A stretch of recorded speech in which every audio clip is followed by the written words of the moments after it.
Hi, I'm Talia Solomon, And I'm Annie Yang. and we created the board game Alice in Computerland.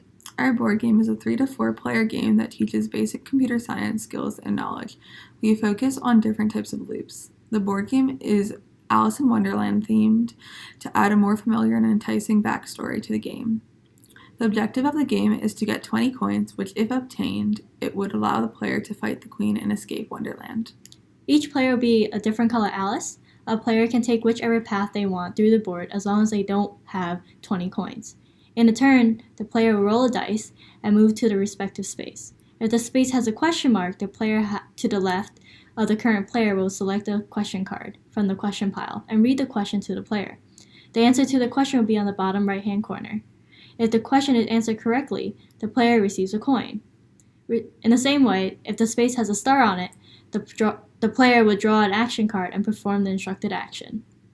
This can lead to the player gaining or losing coins. If the space has a coin on it, the player gets a free coin.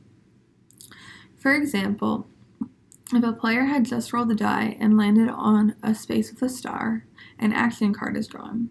And for this particular card, it focuses on a for loop. It says, for X in range of 1 to 3, add X coins. For the player to receive coins, they have to understand what the card is asking for them to do.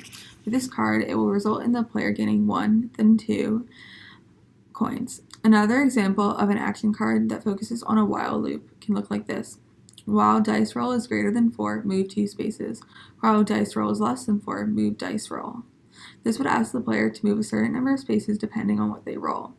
These cards are written in a combination of plain language and code, which will make the format of the cards easier for the players to understand.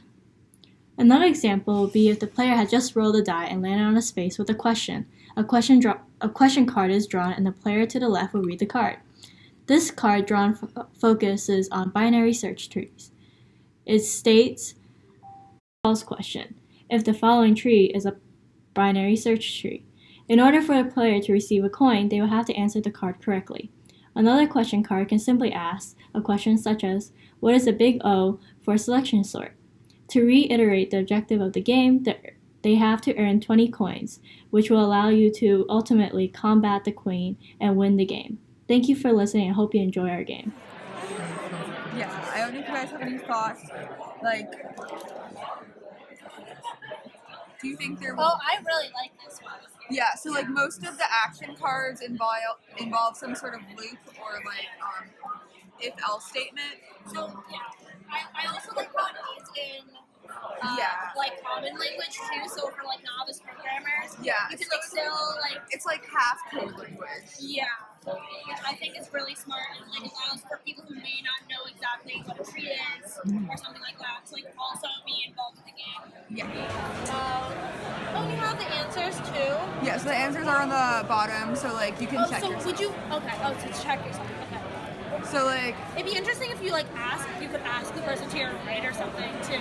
Yeah, maybe we have the person to their right draw it so they can't see the answer. Yeah, that's what I was gonna say, because what's stopping them from looking at that and reading upside down? Yeah, maybe you have the person to the right of them so they can check you.